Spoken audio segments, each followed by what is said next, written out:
keď sa budem baviť o všetkých 4 zápasoch, boli to náročné zápasy. Chlapci zistili, aký futbal sa hraje.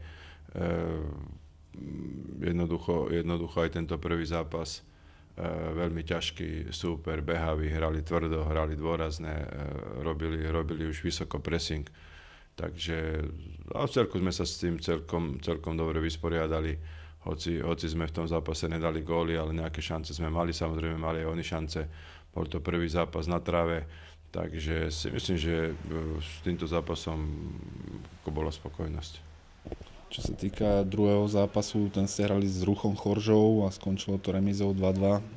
Tak tam sme góly dostali, nejaké sme aj dali. Hráčov som upozorňoval, alebo teda v príprave som mi hovorili, že musíme sa viacej snažiť hrať dopredu, dávať nejaké góly a zápasy sa snažiť vyhrávať.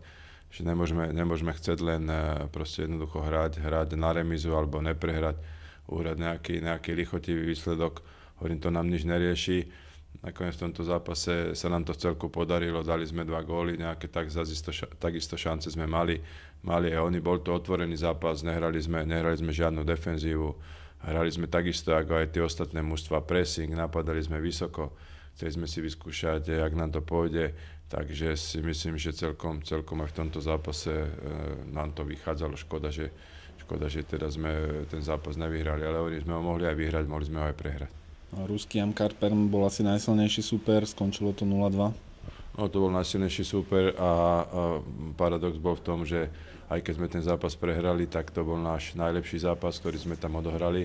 Bol to veľmi kvalitný zápas.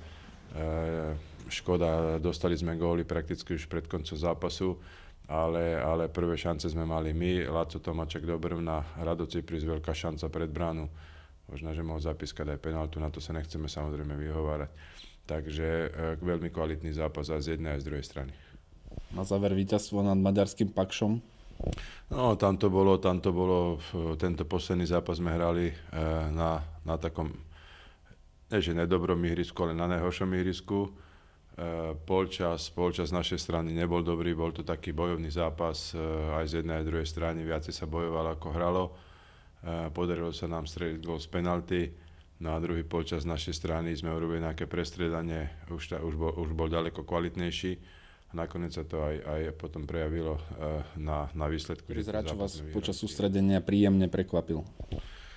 No tak bolo tam viacej hráčov, alebo keď to mám vôbec nejak komplexne zhrnúť, tak si myslím, že všetci tí hráči, ktorí nastúpili, ukázali svoju kvalitu. Je vidieť, že v tom mužstve je konkurencia, zdravá konkurencia.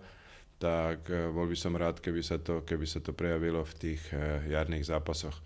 Čo si myslím, že predtým tá konkurencia taká tu nebola. A vo futbale, pokiaľ není konkurencia a taký zdravý duch v tom mužstve, tak není to dobré a si myslím, že toto sa nám podarilo aj v týchto zápasoch, že sme dali šancu v podstate skoro všetkým hráčom, no a ukázali, že jednoducho hrali dobre a tlačili aj tých svojich kolegov k tomu, aby oni podávali, ktorí tam naskočili, či už v striedaní, alebo potom do ďalšieho zápasu.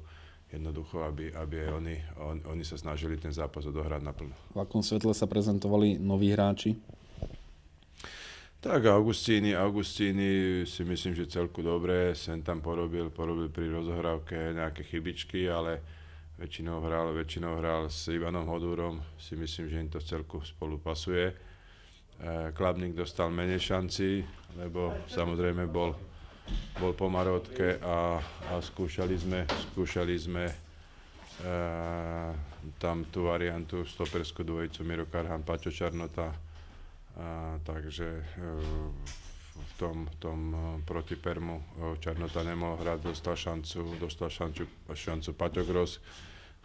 Si myslím, že veľmi dobre sa ujal tej svojej funkcie. No a v podstate veľmi dobre Sergio, ktorý odohral v podstate všetky zápasy na tom svojom mieste a si dovolím tvrdiť, že v poslednom zápase patril medzi našich najlepších hráčov.